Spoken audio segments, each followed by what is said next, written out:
نبوی کے منبر سے کھڑے ہو کر کے نہاون فلسطین کے علاقے میں حضرت ساریہ سے کہے یہ ساریہ الی الجبل، تو مدینے کی آواز، سیدنا فاروق اعظم کی آواز 3000 کلومیٹر کی دوری پر حضرت ساریہ سن لیتے ہیں۔ یہ کون سا سبحان اللہ بے شک سبحان اللہ۔ تبارک و تعالیٰ تو یہی چاہتا ہے کہ تم ترقی کرو، ترقی اس کا نام نہیں ہے الا الذین آمنوا وعملوا الصالحات، جو ایمان لے کر کے آئے اور نیک اعمال کیے، انہوں نے ترقی کی ہے نا، انہوں نے فائدہ اٹھایا ہے نا۔ اب آپ دیکھیں ان کے فائدے کا معاملہ، ان کتنی ترقی کی ہے انہوں نے۔ دوستان محترم، میرے ملت کے نوجوانوں، مادیت کی طرف، میٹریلزم کی طرف بھاگنے والوں، سنو، ذرا پلٹ کر کے اپنی ماضی کو دیکھو، ذرا پلٹ کر کے تم اپنی تاریخ کو دیکھو۔ حضرت طارق ابن زیاد کا نام علماء اچھی طرح سے جانتے ہیں، جنہوں نے پوری دنیا میں اسلام کے پرچم کو اتنا اونچا کیا، جس اسپین سے آج مسلمانوں کو نکال دیا، اس اسپین میں جب ساحل جبرالٹر پر آپ پہنچے، مٹھی بھر فوج لے کر کے، ادھر بہت بڑی فوج ہے جو اسلام کو ختم کرنے کے لیے بالکل مستعد ہے، ادھر حضرت طارق ابن زیاد مٹھی بھر فوج لے کر کے پہنچے، وہ لکڑی کی کشتیاں لے کر کے گئے، جب وہاں پر پہنچے ساحل پہ نا، تمام کشتی کو اکٹھا کر کے آگ لگا دی۔ دنیا والوں نے دیکھا یہ کیا معاملہ ہے، کوئی فوج جب دشمن کے فوج سے ٹکراتی ہے تو پیچھے مکمل نظام رہتا ہے، چھپنے کی جگہ ہونی چاہیے، گاڑی میں پیٹرول ہونا چاہیے، راستہ صاف ستھرا ہونا چاہیے، وہ جناب عالی آپ کے وہ علاج کا سامان مہیا ہونا چاہیے، تاکہ جب ہماری فوج بھاگے شکست کھا کر کے تو جان تو ان کی بچ سکے۔ مگر یہ رسول اللہ کے دیوانے تھے، یہ رسول کائنات کے نظام کو آگے بڑھانے والے نوجوان تھے، آگے بڑھے۔ اس وقت ان کی عمر کوئی زیادہ نہیں تھی، یہی 17-18 سال بتائی جاتی ہے یا 22-23 سال بتائی جاتی ہے۔ وہ جب پار کر گئے نا، تمام کشتیوں کو اکٹھا کر کے آگ لگا دی اور کھڑے ہو کر کے مٹھی بھر فوجیوں سے کہا کہ دیکھو پیچھے بہت بڑا سمندر ہے، تمہارے لیے واپسی کا دروازہ بند ہے، کشتیوں کو جلا دی گئی ہے، اب صرف آگے تمہارے لیے شہادت ہے، اگر بڑھنا ہی ہے تو شہادت کی طرف بھاگو، مجھے ایسے فرد کی کوئی ضرورت نہیں ہے جو اسلام کے خاطر چھاتی دکھانے کے بجائے اپنی پیٹھ دکھائے۔ کسی نے پوچھا کہ حضور آپ کے اندر یہ عزم کیسے پیدا ہوا، آپ کے اندر یہ استقلال کیسے پیدا ہوا، آپ کے اندر یہ قوت ارادی کیسے ہو گئی؟ انہوں نے کہا کہ سنو، جب میں کشتی پہ تھا، ادھر میں نے رخ کیا تھا، بارگاہ رسالت میں نے استغاثہ کیا، یا رسول اللہ، یا حبیب اللہ، ادھر لاکھوں کی فوج ہے، ادھر تیرے مٹھی پر غلام ہے، ہمارے پاس نہ توپ ہے، نہ بندوق ہے، نہ بھالا ہے، ہمارے پاس نہ جنگی ساز و سامان ہے، ہمارے پاس تو کھانے کے لیے خوراک بھی مکمل نہیں ہے، یہ تو سمندر کا راستہ ہے، یا رسول اللہ، اس موقع پر ہم اپنی طاقت سے نہیں جیت سکتے، اے مدینے والے، جب تک آپ کا تصرف نہ کام دکھا دے، جب تک آپ کا معجزہ سامنے نہ آ جائے۔ کہتے ہیں استغاثہ کرنے کے بعد حضرت طارق ابن زیاد رضی اللہ تعالیٰ عنہ سر جھکا کر کے بیٹھے، ان پر غنودگی کا عالم طاری ہوا تو خواب میں ان کی قسمت کا ستارہ جاگ اٹھا، دیکھ رہے ہیں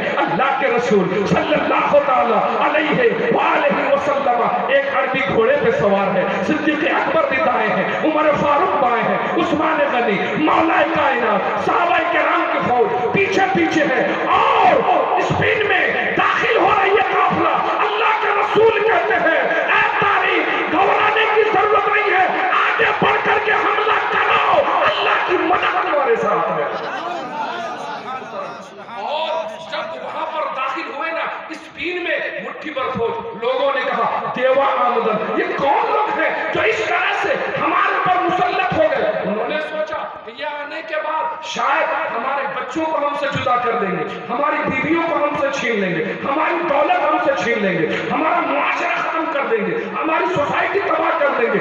مگر نہیں، محمد رسول اللہ کے غلام جہاں پہنچتے ہیں وہاں ماحول کو تباہ کرنے کے لیے نہیں پہنچتے ہیں بلکہ آباد کرنے کے لیے پہنچتے ہیں۔ وہاں پر جہاں شرک کی بدبو پھیلی ہوئی تھی، توحید کی روشنی اس طرح سے عام ہو گئی، ایک زمانے تک حضرت طارق ابن زیاد کی فتح کا پرچم وہاں لہراتا رہا۔ سبحان اللہ، نعرہ تکبیر، نعرہ رسالت، مسلک اعلیٰ حضرت فیضان مخدوم اشرف، فیضان حضور عالی، فیضان اولیاء کرام، شان خطابت مفتی احمد رضا صاحب مصباحی، عرس مصطفی۔ واہ واہ سبحان اللہ۔ میں تو وہی کہنا چاہتا ہوں، اے میرے ملت کے نوجوانوں، آج 500,000 روپیہ لے کر کے اپنے ایک ووٹ کو بیچ کر کے غلامی کی زندگی اختیار کرنا، ایسی زندگی اللہ اسلام کا ایسی زندگی کی ضرورت ہے نہ، ایسی زندگی کو جینا کہتے ہیں۔ جینا تو وہ ہے کہ حق کی خاطر تم کہیں بھی رہو، گردن کر جائے کوئی بات نہیں، حق کا پرچم بلند رکھنا چاہیے۔ یہ محمد رسول اللہ نے اپنے چاہنے والوں کو سکھایا، ورنہ اگر یہ کامیابی کی ضمانت ہوتی دور حاضر کی ایجادات، تو میرے آقا صلی اللہ تعالی علیہ وآلہ وسلم کو اللہ رب العزت نے ما کانا و ما یکون کا علم دیا تھا۔ حضور جانتے تھے کہاں کیا ہونے والا ہے، کب کیا ہوگا، کون سی چیز کہاں کام آئے گی۔ اللہ تبارک و تعالیٰ نے یہ سارا علم انہیں عطا کیا تھا، مگر اللہ کے رسول نے انسانیت کے جوہر کو بلند کیا۔ آپ ذرا دیکھیں، میں پوچھنا چاہتا ہوں ملت کے نوجوانوں سے، سنو، یہ جوانی تمہاری کسی آوارہ عورت کے پیچھے لٹانے کے لیے نہیں ہے، یہ جوانی تمہاری تاش کے پتوں سے کھیلنے کے لیے نہیں ہے، یہ جوانی تمہاری لاٹری کے امیدوں پر اپنے پیسوں کو برباد کر کے لاٹری کا ٹکٹ کاٹنے کے لیے نہیں ہے، یہ زندگی تمہاری موبائل پینی، سینما پینی، فلم پینی اور ناجائز ویڈیوز دیکھنے کے لیے نہیں ہے، یہ زندگی تمہاری گالی گلوچ کے لیے نہیں ہے، یہ زندگی تمہاری ماں باپ کو ستانے کے لیے نہیں ہے، یہ زندگی تمہاری دوسرے کا حق مارنے کے لیے نہیں ہے، یہ زندگی تمہاری دوسروں کے اوپر ظلم کرنے کے لیے نہیں ہے، یہ زندگی تمہاری تباہ و برباد کرنے کے لیے نہیں ہے۔ اللہ کی قسم، یہ زندگی غلامی مصطفیٰ میں گزارنے کے لیے ہے، اور جو غلامی مصطفیٰ میں زندگی گزارتا ہے، اللہ تبارک و تعالیٰ ان کا نام غلام مصطفیٰ عطا کرتا ہے، دنیا میں بھی ان کا چرچا ہوتا ہے اور قبر میں بھی انہیں راحت ملا کرتا ہے۔ ذرا خود کو سمجھو تو آپ کیا سمجھتے ہیں؟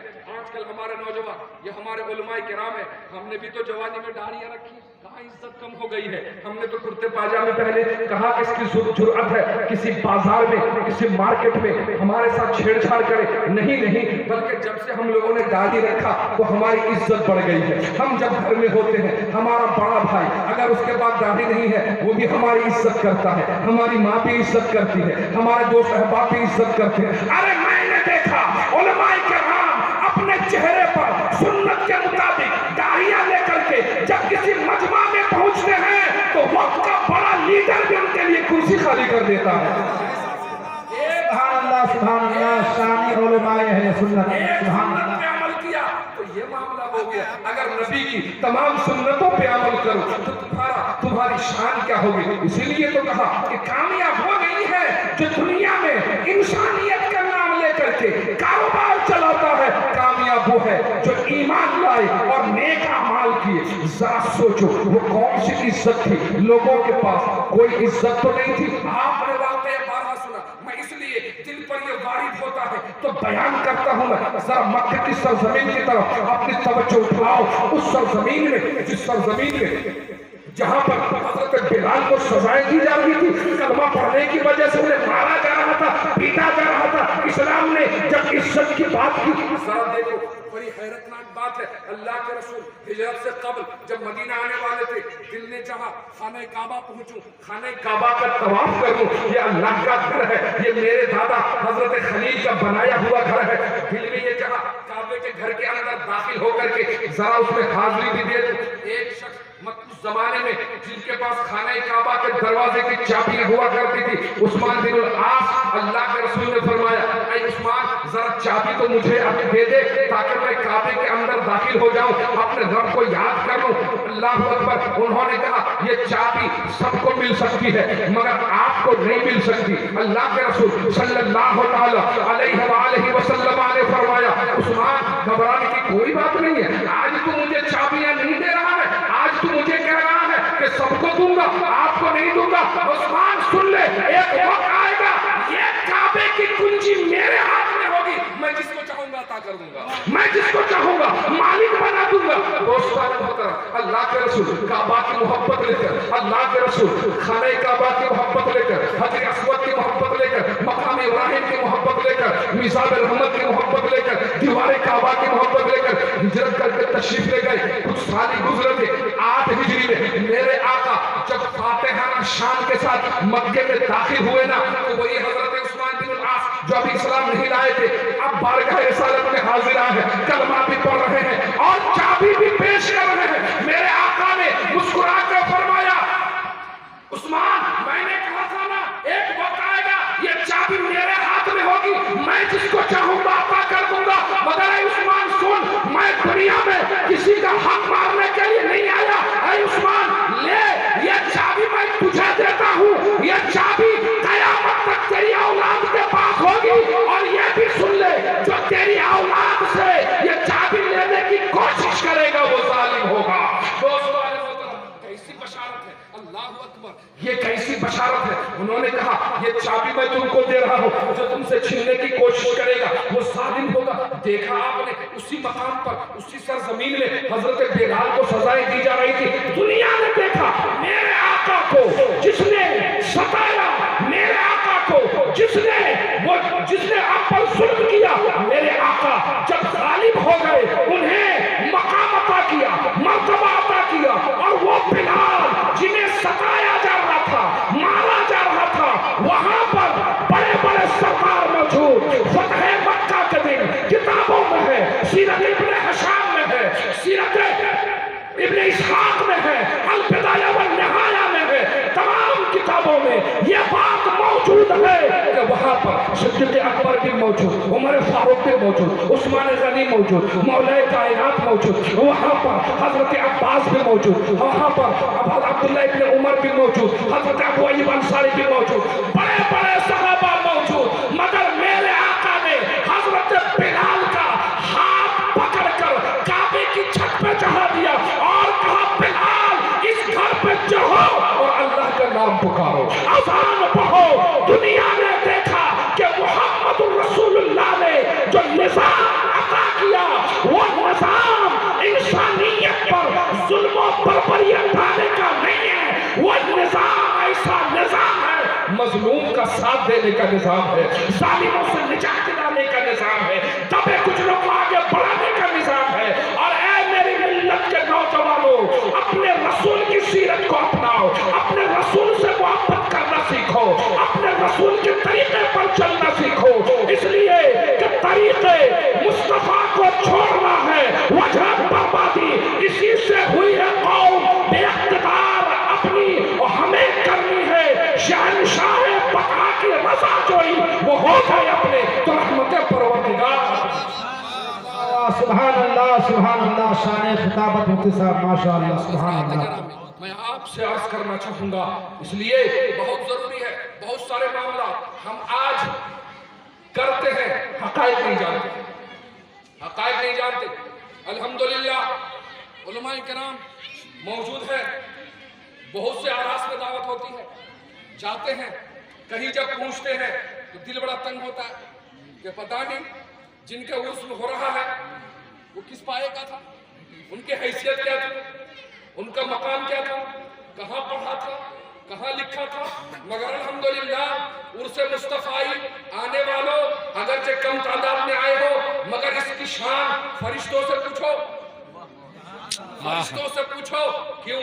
یاد رہے آج تو ہمارے علاقے میں ہم لوگوں نے جس کو چاہا اپنے اعتبار سے ولی بنا دیا، جس کا چاہا اپنے اعتبار سے مزار بنا دیا.